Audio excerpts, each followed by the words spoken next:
Welcome to the Leap Health Workplace Podcast. Here we explore innovative, proven health and wellbeing solutions to drive your performance and productivity.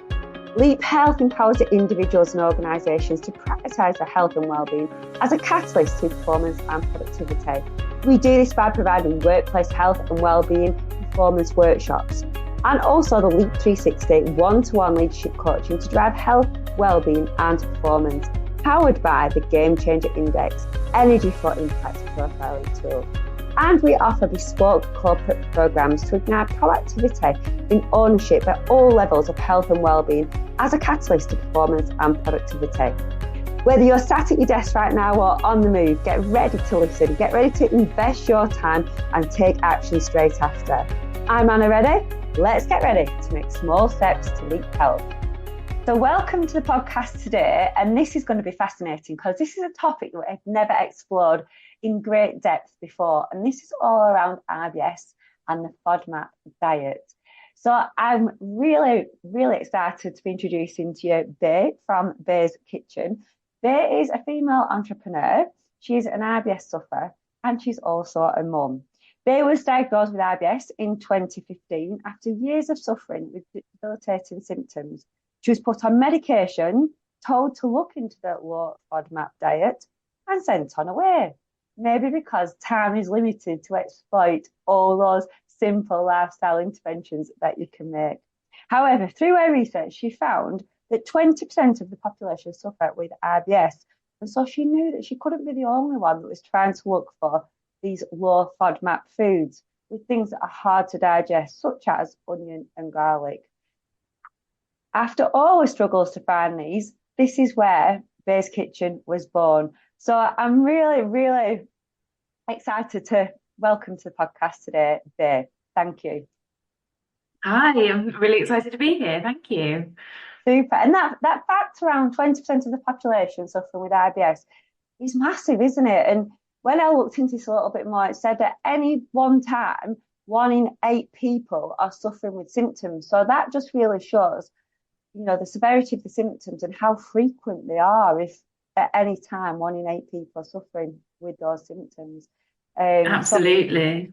There was a study done years and years ago by the IBS network in conjunction with ASDA, and they actually found it was more like 1 in 3 people that suffered with some sort of gut disorder, symptom, something along those lines. The 1 in 20 is about people that have actually been diagnosed, but we think there's so many more that are actually suffering. Yeah, and that's where it's difficult to always get the data, isn't it? Because it's that undiagnosed group that maybe just fumble along thinking I can manage it, but don't actually get that diagnosis.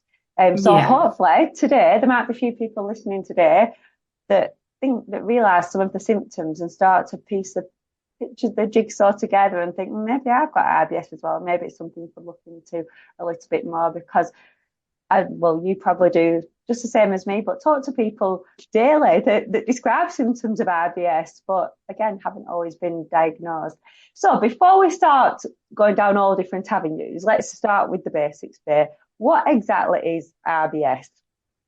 So IBS stands for Irritable Bowel Syndrome, and it's a digestive condition that means that your digestive system finds it hard to digest particular food groups, and it causes symptoms anywhere from cramps, bloating, gas, changes in bowel habits. So you might have the constipation side, you might have the diarrhea side. And then those can go on to also affect things like back pain, fatigue, and it's even been linked to mental health. So there's a lot about the gut-brain axis and how connected your brain is to your gut. So it causes an awful lot of issues, and it's a condition that you're not really born with it, but it can come out of either a severely stressful time in your life, or quite often one of the key reasons that people get IBS is down to food poisoning. So it will be an imbalance in your gut microbiome caused by the food poisoning, and that's how a lot of people develop IBS. Interesting. So just to pick up on that, what you said then, so it isn't just something that is going to be with you forever. Your symptoms will vary over time? Yeah, symptoms vary over time. It's not a curable condition, but it's definitely a manageable one. And some people do manage to heal their guts and get pretty much there of being cured of IBS sometimes.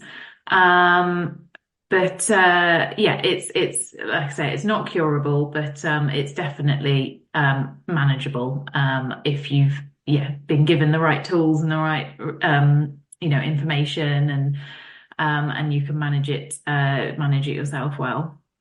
Super. And I'm guessing those symptoms are very individual to each person as well. They might have just one of those, they might have a combination of those. Yeah. Yeah, all very individual. So in terms of the symptoms, in terms of what triggers your IBS, that's very individual.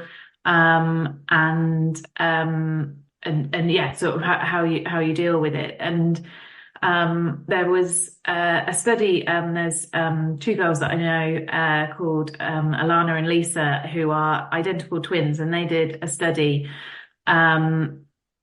which was all about the gut. And it was, I can't remember the stats exactly, but something like their DNA was like 95% the same, being identical twins.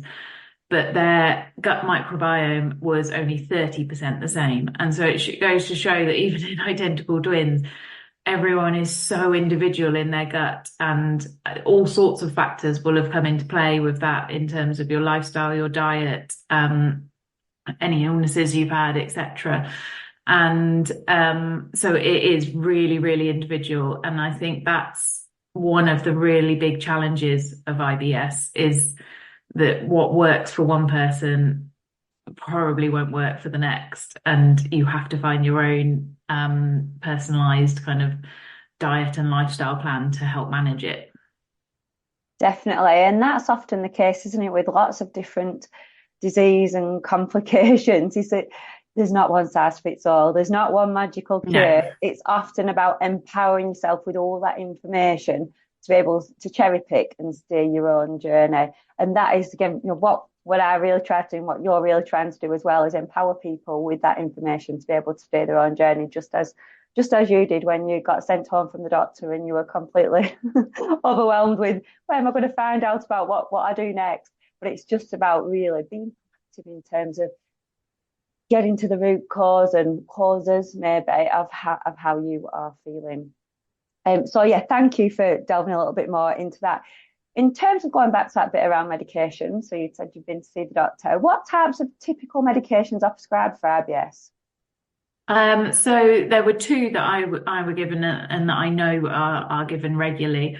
One was the particular one I was given was called amitriptyline, but it's basically an antidepressant, which is used for all manner of different things.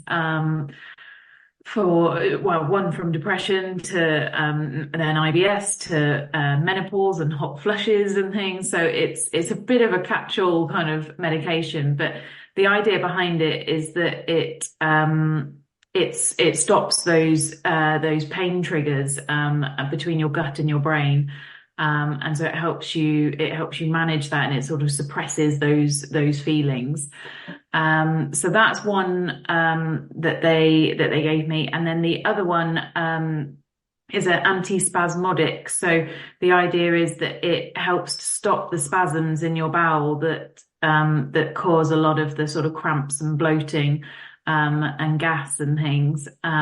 It sometimes works, it sometimes doesn't. It's kind of one of those. But the two combined can help. I think the thing for me was I didn't really want to be on medication long term, so I was looking at other ways to try and manage it. But those are the two types of medication that they often prescribe with IBS. And the antidepressant one, we could probably do a full podcast on, couldn't we? Yeah, absolutely. We talk about the gut-brain axis and how the two are really interlinked, and maybe treating the gut could have an impact on the brain. And could potentially prevent some medications being needed to prescribed if you really focus on nourishing your gut. And again, you mentioned the menopause, and there's a lot of publicity at the moment around antidepressants being misprescribed in menopause. And if you haven't had those depressive symptoms before, maybe question if you do need that antidepressant or whether it's the deficiency in hormones. But again, that's a healthcare professional's bag, so let's keep focused on where we're going today without going down any rabbit holes. So yes, that gives a bit of an idea around the medication. But like you said, you didn't really want to go on medication. Some people might have to go on it, but you can also still use those lifestyle interventions as well. So let's now move on to the FODMAP diet. You said that you were told to go on a low FODMAP diet. Some people might have heard of this, they might not. So let's really start with the basics. Could you tell us what the FODMAP diet is? And there's some long words involved in this, I think, isn't there? There is, yes. I mean, I can I can spell it out, so, and it's not going to mean anything to anyone, but so FODMAP stands for fermentable oligosaccharides, disaccharides, monosaccharides, and polyols. So like I said, not going to mean anything to anyone. But the diet was scientifically proven to help reduce IBS symptoms. And so the way it works is that they've identified 4 different groups of foods. So you've got your polyols, which are things like your artificial sweeteners and things. You've got your lactose, you've got your fructose, and then you've got your oligosaccharides.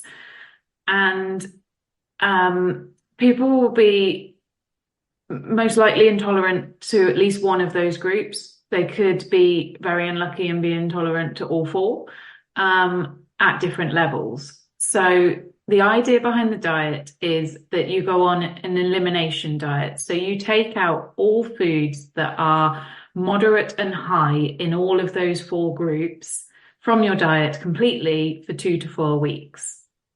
Really quite difficult to do.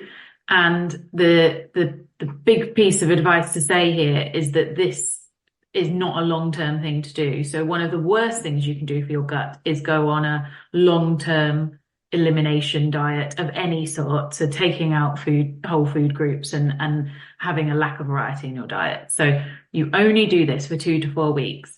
And if you find that your symptoms improve, then you know that there is something within those groups that is causing you your IBS symptoms. And so then you go into reintroduction stage. And so that is where you start with each of those different groups and you'll try and introduce a food into your diet. So you might try and introduce some milk into your diet for the lactose test. And you do it across 3 days and you do just small amounts and realistic amounts as well. So, when you come to test maybe garlic, don't go and put in half of garlic into your meal, amounts that you would genuinely eat in your diet. That's what you want to be testing. And you note down your symptoms and whether it's triggered for you. And then you slowly move on and you move on to the next groups.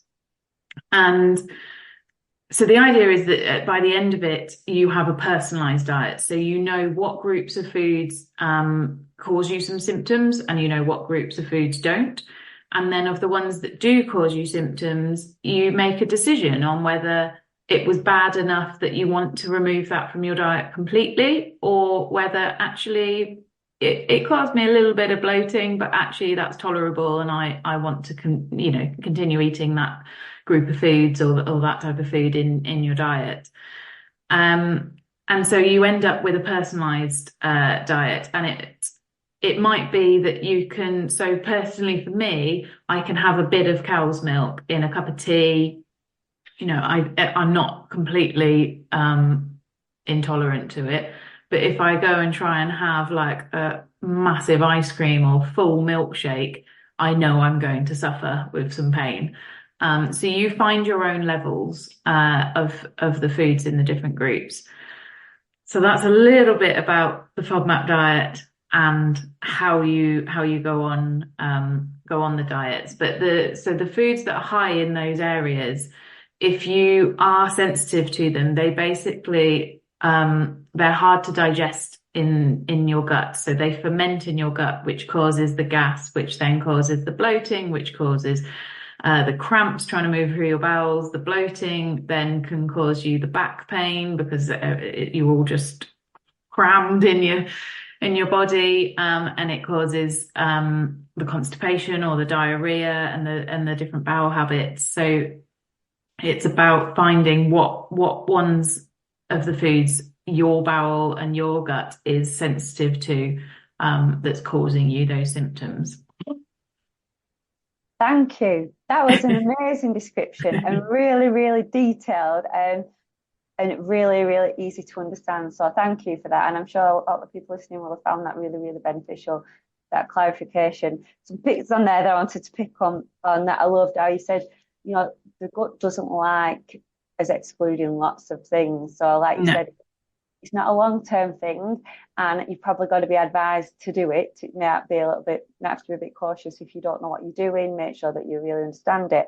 But the gut does love variety of the right kind. So lots of nutrient-dense things. But the gut's got lots and lots of bacteria that need lots and lots of different foods. So it's good to have a mixture of those. But in this case, we're really finding out that personalised individual approach, which I love as well. And yeah, the gut is sensitive. So like you were saying, you probably wouldn't just go off the elimination thing and go, right, I'll have loads and loads of garlic, because you might have a flare up after that. So you've got to be really sensitive. And this is the same for people who maybe think, right, I need to increase my fibre, who've got a really, really poor, really processed diet, and then just go on eating loads and loads and loads of vegetables. Your gut's going to react because you've got to do everything very gradual, haven't you? And over time, building up that amount of fibre could be really, really useful, but you can't go from zero to lots and lots. So yeah, it's that progression, isn't it?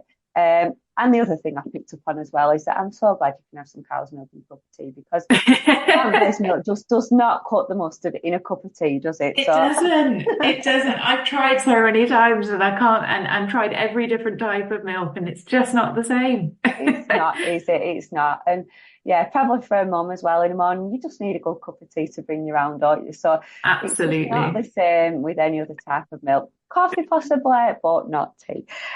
So we've gone through like the process of it. What about all the different types? So you mentioned the different groups. What are some of the foods which fall into those groups, so that people can just get an understanding of the different types of foods that they might eliminate during this diet? Yeah. So your oligosaccharides are where your onions, garlics, leeks, all of that kind of the allium food group.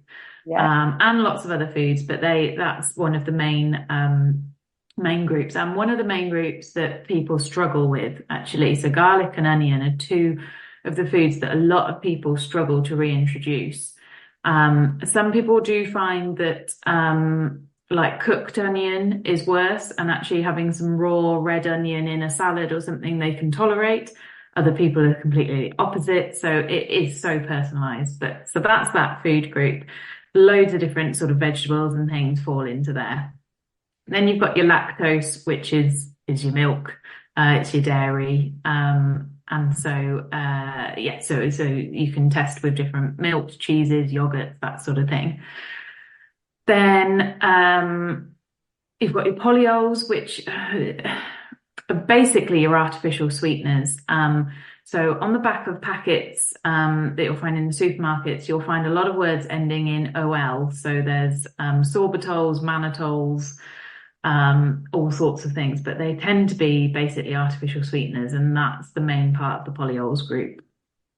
And then what's the fourth one? Fructose. So then you've got your fructose, which is mainly in your fruits. So there's lots of fruits that are really high in fructose. You do get some vegetables that are and other foods, but there'll be certain fruits, a lot of stone fruits, so your peaches, your nectarines, your plums are quite high in fructose, so a lot of those go during elimination, and then you try and bring them back in different quantities.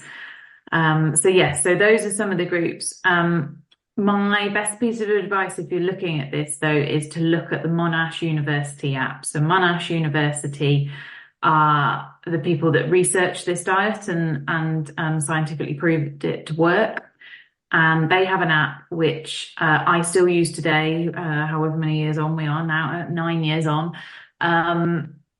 And it breaks down all the different foods. And they updated it a couple of years ago where it's now got a traffic light system based on different quantities. So it's not just a all or nothing. It's saying, okay, you could have this quantity is really safe and this quantity is moderate. So it gives you opportunities to say, okay, I could go a little bit higher and probably still be okay, or I could try the moderate serve and see if that's works with me, because maybe the high serving size doesn't.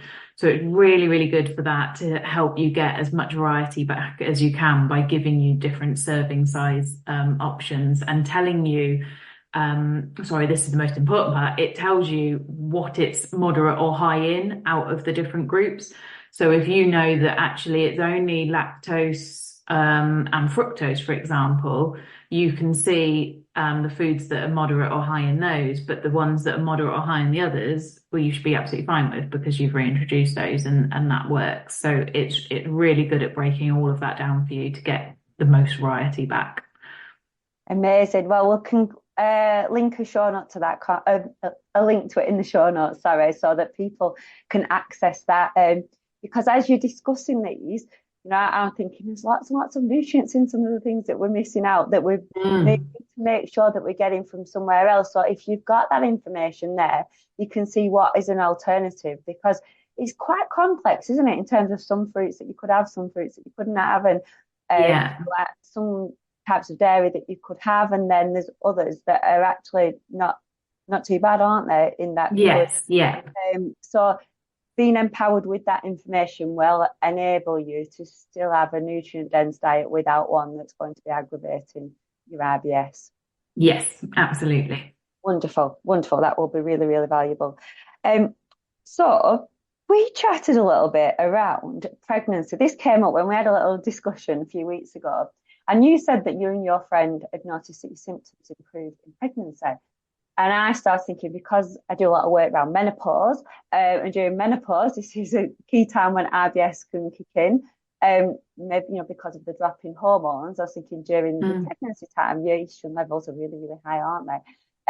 That's maybe why the IBS symptoms improved. So I've had a little bit of a look into the research for this, and it is very, very mixed and, again, individualised. Some people do see an improvement in symptoms, whereas other people can see a worsening in symptoms.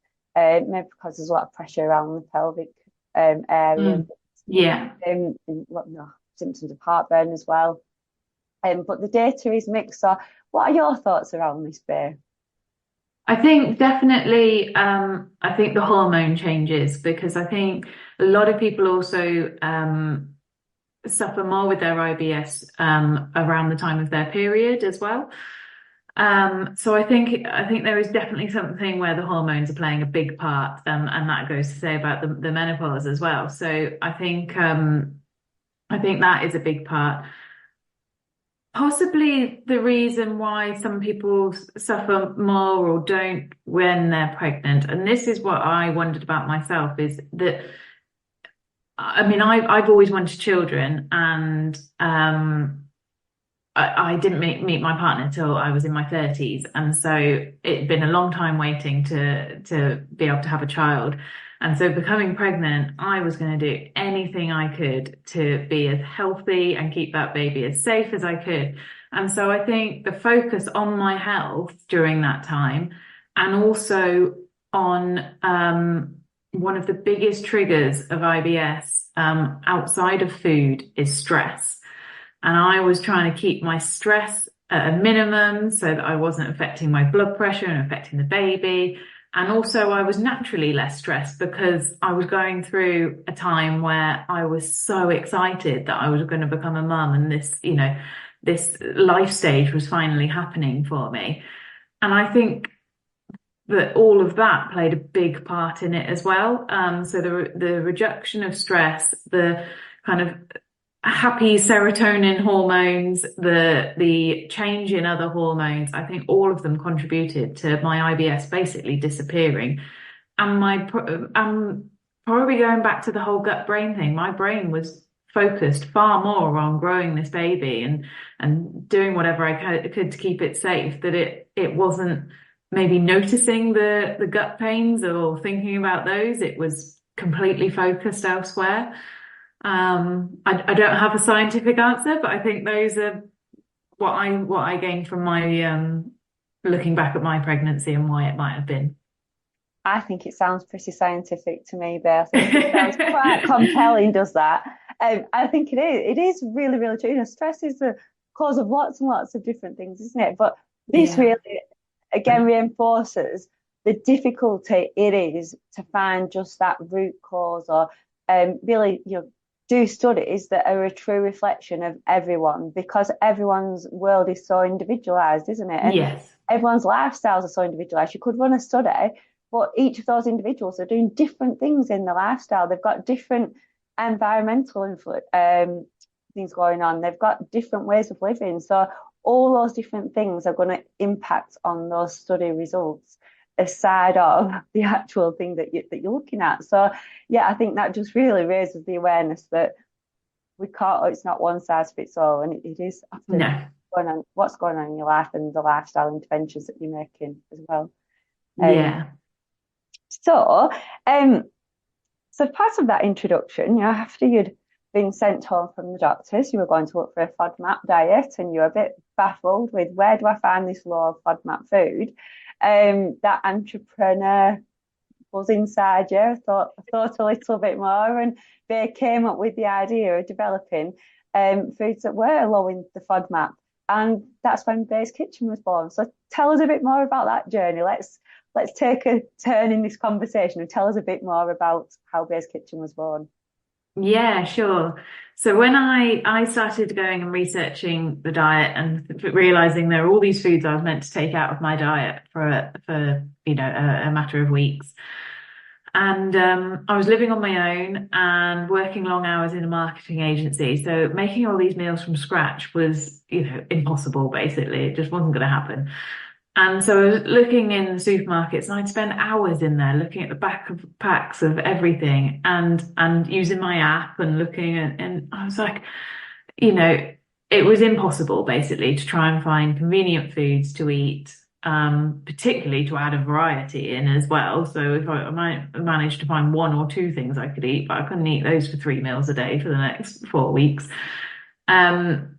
And so I did start to try and make some of my own bits at home when I could. And so I made some pasta sauces and things. And not being a chef at all, never been, massively great in the kitchen, I managed to make some things that actually tasted quite good, because I was using lots of other different herbs and spices and things, and pretty much any other thing you can use other than onion and garlic, which are used to flavour so many foods. And so I realised, well, actually, it can be done. It does actually taste really good. And it's funny, after you take those flavours out of your diet, you realise just how much they mask everything else and how much flavour is missing from your diet, because all these convenient sort of sauces and ready meals and condiments and stocks and everything are all packed with things like onion and garlic, because they're really cheap. Really good flavorants, and onion is a really cheap bulking agent. So most sauces, you'll find there's a good amount of onion in there to bulk it out and add that flavor. So doing that, I realized, well, actually, I can make these really nice tasting things, and you don't have to have any of these hard to digest things. And look, there's 1 in 5 people are suffering with IBS, more with other conditions that this could help too. And so I was like, well, if we need these, I need to make these. And I'd always wanted to run my own business, but I'd never known what.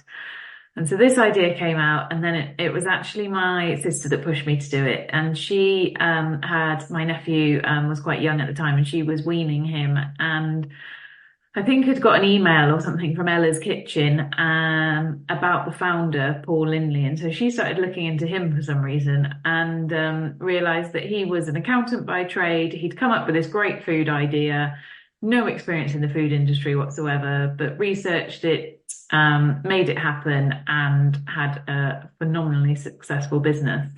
And so she turned to me and said, well, if he can do it, why can't you? And that was the push that made me do it. So yeah, it's all down to her really of making me make the leap.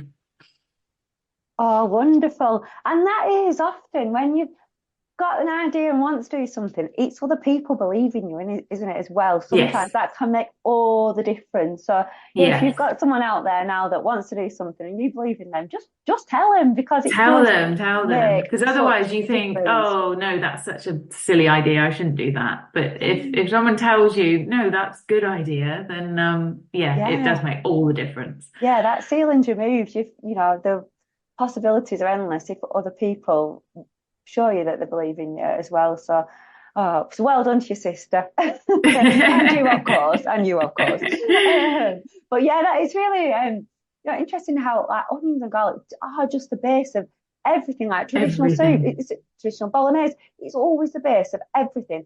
And sometimes it can just be our ignorance that we haven't delved into different kinds of herbs and spices Mm. and understand how to use them a little bit more. And I guess that's what you've become an expert in.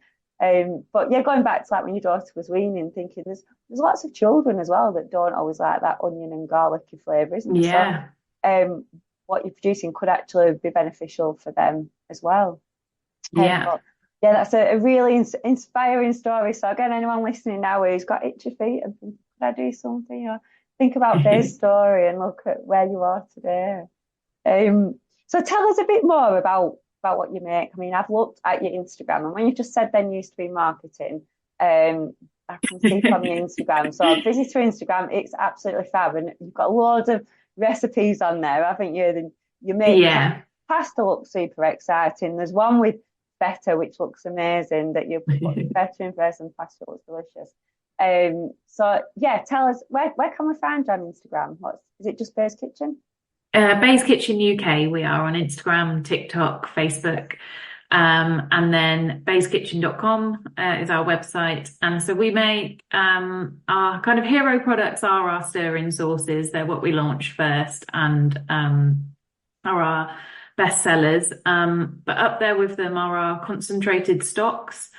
Particularly our chicken one does really well, but our vegetable one is a really good seller. And it's because it doesn't contain onion. Like if you try and buy a vegetable a vegan or vegetarian gravy or stock that doesn't contain onion, let me know if there are any others out there, because that's what we keep getting told, is that they love our product because it's not onion based. And there's actually a lot of people out there who we've met along the journey who just don't like like you're saying about their kids, but they just don't like the flavor of onion. It's not that they're intolerant to it.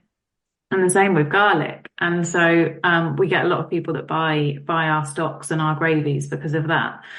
So we make ready-made gravies. They are a seasonal product. So I think we've run out of chicken gravy, this year.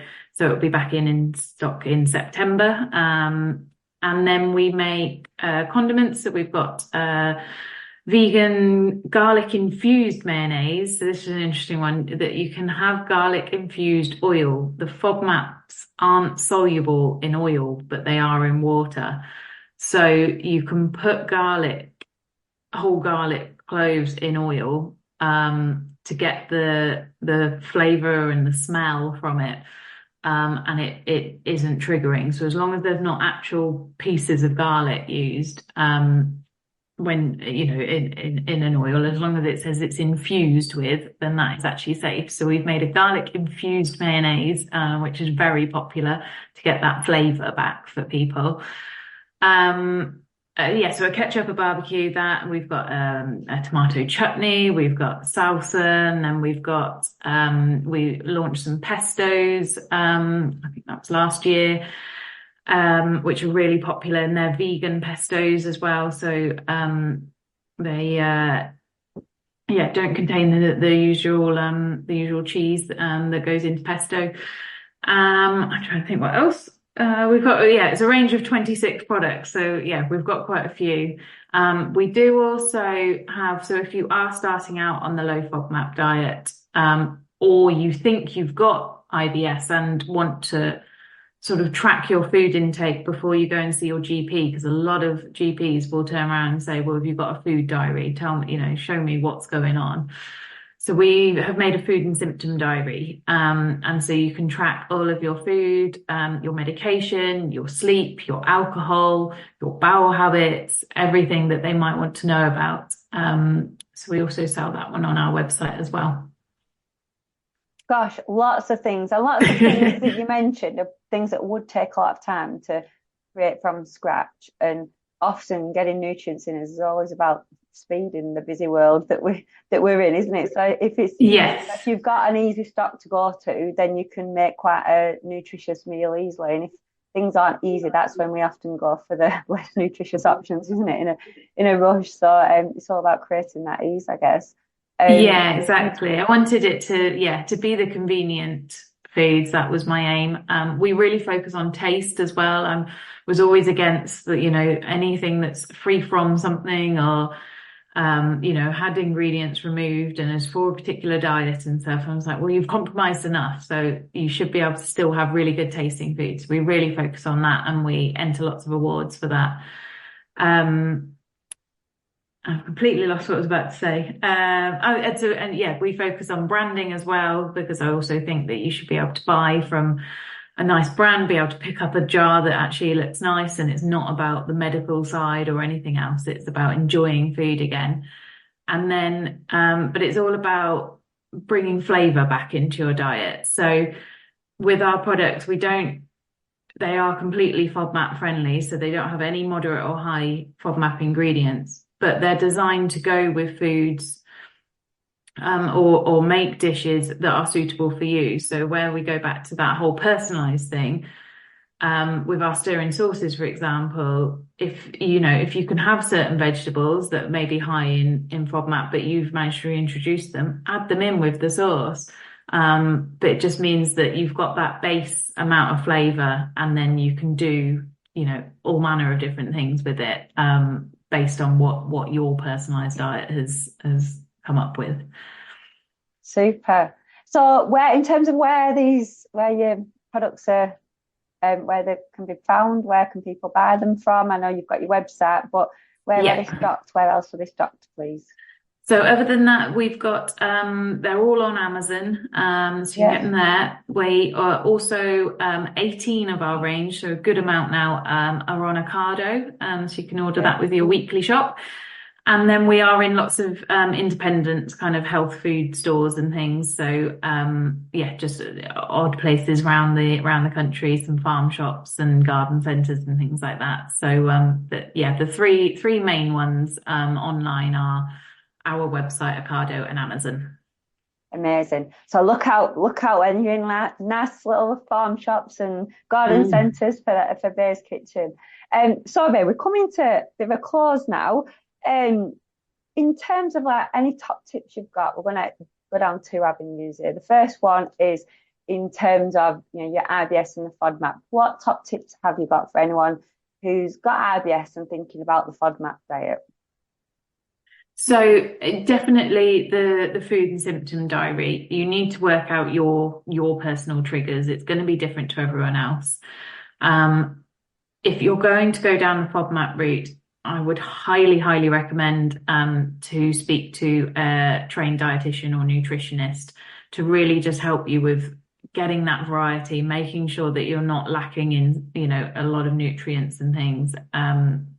So that I would, if you can, please try and do that, or ask your GP to refer you if they can.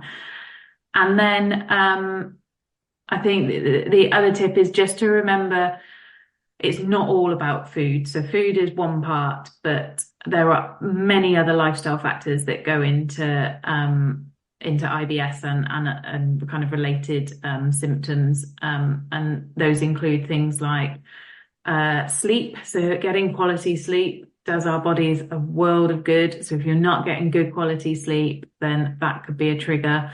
Stress, as we've mentioned lots about, that's a huge trigger for symptoms. Exercise. So just, keeping your body moving. It's all the kind of, back to basics of health and well-being, but exercise really does actually help IBS.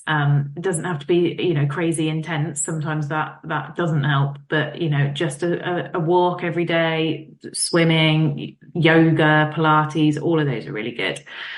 And then just to keep an eye on, alcohol intake, caffeine intake, medication, that sort of thing, because those things can affect it too. So it's just being mindful of all the other factors that can go into our how our bodies are reacting.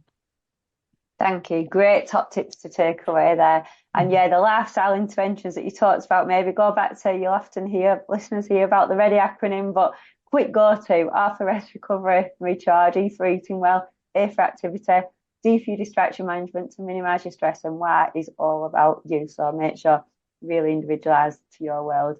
And you've talked about those all beautifully there. So in terms of your entrepreneur journey and inspiring other people to follow in your footsteps, what would be your top tips now to anyone thinking about it or on that journey right now?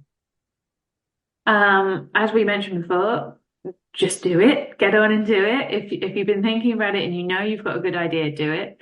You need to make sure that you've got tons of resilience and determination. The amount of times I could have given up along the journey, there are a lot of challenges in the way. So just make sure that you've got that determination. You need to have a real passion for what you're doing, why you're doing it. Otherwise hurdles will hit and you probably will give up. So make sure you've got that determination and passion.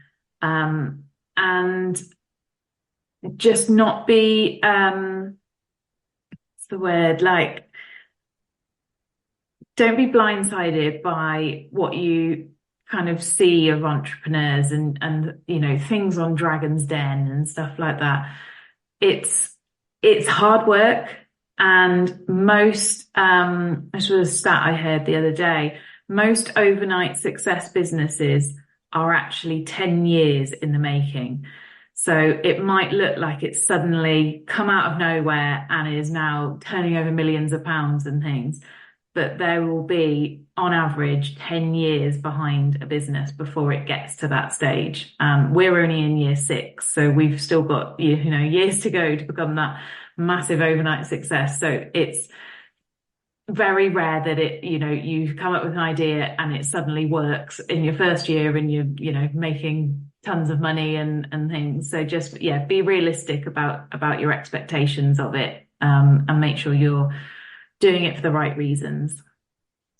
Very authentic and honest and absolutely bob on. I was only listening to a podcast this morning where someone who's really successful had said, everyone comes up to me and says, "Oh, you've done it so easily." But they weren't following her on social media for those years before, when she was having so many setbacks and gave up on lots and lots of different businesses along the way until she got to find the one that really worked. So like you said, you do need a lot of resilience, but you need that passion as well. So, and I think that's certainly come out from our discussion today, that you've got both of those based. So thank you very much for that insight and information into IBS, but also your journey as a successful entrepreneur. So thank you very much. Is there anything I've missed out before we go, or where you want to ask listeners to find you? No, I don't think so. No, thank you so much for having me on. It's been great chatting with you. Thank you so much. Thank you. So before you stop listening, I want you to pause. What did you take away from the podcast today? What small steps will you start? And what did you hear that could help someone else to make small steps to link their health, well-being, productivity and performance? Please do share this episode, and please subscribe to the podcast. And remember that Leap Health are here to provide workplace health, wellbeing and performance workshops, one-to-one coaching and bespoke corporate solutions to help the world make small steps to leap health, wellbeing, productivity and performance. Please do get in touch. It's Anna at leaphealth.co.uk. Have a great day.